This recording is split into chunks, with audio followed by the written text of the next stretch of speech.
¿Cuál es el mamífero marino más grande del mundo?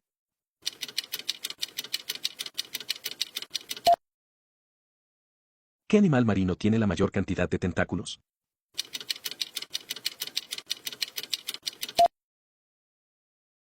¿Cuál de estos peces puede inflarse como un globo?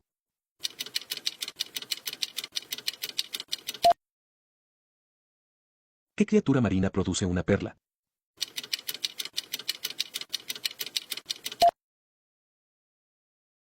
¿Qué animal marino tiene un caparazón duro?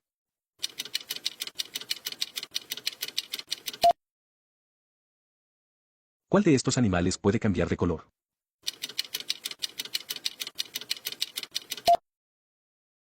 Deja tus resultados en los comentarios.